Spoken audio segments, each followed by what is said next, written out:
Bonjour à tous. Pour commencer cette édition de mai 2014, nous souhaitions rendre un hommage. Un hommage à Philippe Lecor, syndicaliste du groupe hospitalier du Havre. Il s'est éteint le 15 mai 2014, à l'heure où dans les rues les syndicalistes de la fonction publique disaient leur colère. Partir un jour de manif, encore un clin d'œil de Philippe qui aimait en rire. Le syndicat CGT est dans la tristesse. Philippe Lecor était membre actif de la commission exécutive du syndicat mixte CGT. Médecin, ingénieur cadre et technicien du GHH. Il a œuvré pour un syndicalisme spécifique dans tous les domaines d'activité. Il était secrétaire général de l'Union Santé départementale et élu à la commission exécutive de la Fédération Santé CGT. Il était également administrateur de la MNH, Mutuelle des Hospitaliers. Il n'a eu de cesse, toute sa carrière, de veiller à la protection sociale de tous les salariés de l'hôpital. Havrais de naissance et breton d'origine, nous t'adressons un Kenavo camarade.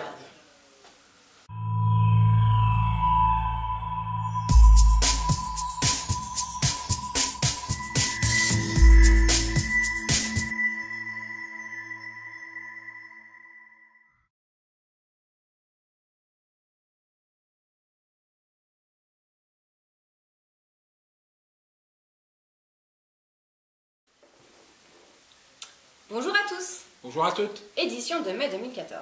Bonjour Joël. Bonjour Jennifer. Commençons cette édition par parler de la journée du 15 mai 2014, jour de grève nationale de toutes les fonctions publiques. Un des mots d'ordre était le gel du point d'indice. Sûr pour 2014, oui pour 2015, peut-être pour 2016 et éventuellement 2017. Si pas plus de mobilisation.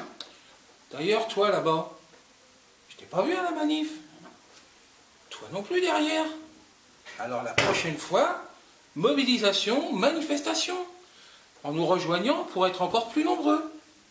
Pour cela, il faut se déclarer gréviste 48 heures avant le jour de grève, que ce soit pour une journée, pour un quart ou pour une heure, afin de permettre à la direction de vous assigner par écrit 24 heures avant le jour de grève. Car même assigné ou réquisitionné, vous êtes compté dans l'effectif de grève. Et ça, c'est important. Oui, car on était 3 millions, mais on aurait pu être 5 milliards. Tout de suite, quelques images.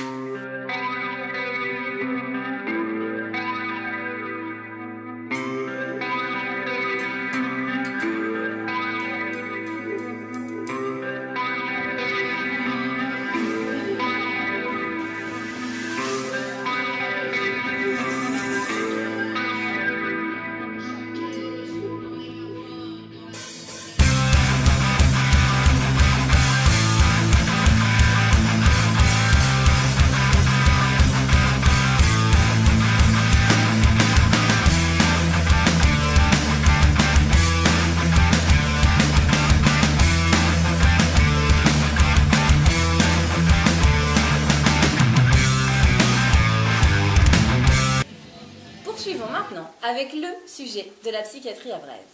Un mois après la rencontre avec l'ARS, Agence régionale de la santé, où en sommes-nous, Joël? La politique de mobilité Turnover? paraît nécessaire à la direction, mais le discours est plus souple. Par exemple, pas question de bouger les agents à quelques années de la retraite.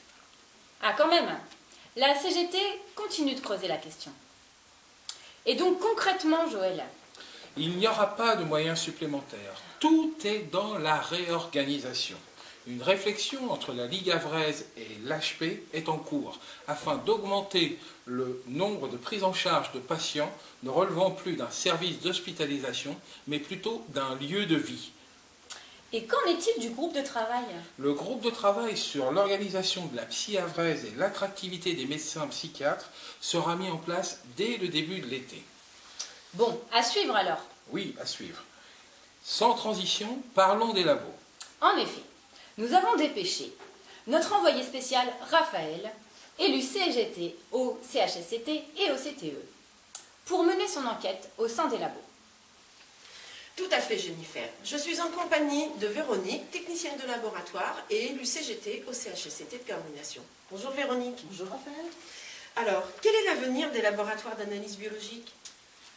Tous les laboratoires d'analyse biologique, conformément aux exigences de la réglementation, seront dans l'obligation d'être accrédités avant 2016. Il y aura pour conséquence des fusions, des regroupements de laboratoires, voire des disparitions de laboratoires et par conséquent de techniciens de laboratoire. Que va devenir le métier de technicien de laboratoire? C'est un métier qui a beaucoup changé et l'évolution technologique a remplacé l'humain par des automates et les écrans sont venus donc envahir un peu les laboratoires. Le technicien a vu s'éloigner son sens premier qui est de soigner le patient. Demain, les laboratoires seront équipés de machines plus performantes avec un technicien simplement. Et donc, il y aura forcément une mutation, voire une évolution du métier. Et comment évalue l'accréditation dans les laboratoires? Le syndicat CGT a transmis un questionnaire à tous les techniciens de laboratoire concernant le ressenti sur cette accréditation. Les techniciens ont répondu que pour beaucoup, ils avaient le rythme de travail, les conditions de travail s'étaient dégradées. Certains laboratoires pouvant laisser du personnel faire de l'accréditation, d'autres non. Et c'est relativement mal vécu parce que c'est compliqué de travailler et de faire de l'accréditation en même temps. Merci Véronique pour toutes ces infos. À vous, Jennifer et Joël. Merci Raphaël. Oui, bon bah écoutez, je vais revenir alors. Merci, au revoir. Rien de grave, Joël? Non, c'était le service. Et qu'est-ce qu'ils te veulent? Bah, il faut que je revienne travailler. Mais comment ont-ils eu ton numéro? Bah tu sais, ils l'ont dans le plan blanc. Ah non, excuse-moi, le plan blanc, effectivement, contient toutes les coordonnées des agents de l'hôpital, mais il est sous enveloppe cachetée. Oui, mais là, sinon, ma collègue, elle va rester toute seule. Non, ils n'ont pas à te faire culpabiliser, Joël. Bon, il me semble important de reprendre certaines choses.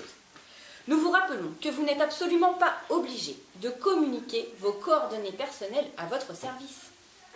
D'autre part, il est totalement interdit de tenir des listes ou des petits carnets avec les coordonnées des agents et de plus les mettre à disposition de tous.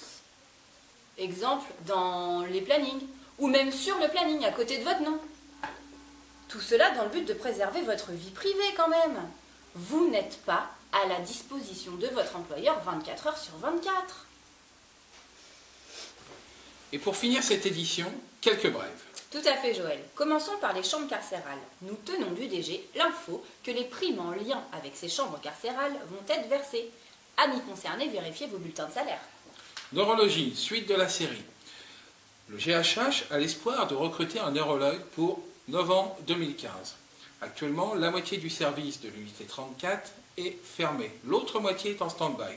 Nous attendons un éventuel médecin polyvalent pour le suivi des patients hospitalisés, permettant de garder le service ouvert. En gros, après le redéploiement de 2,6 postes IDE, 1,8 postes AS et un CAD, nous sommes toujours dans l'incertitude. Santé au travail, médecine préventive.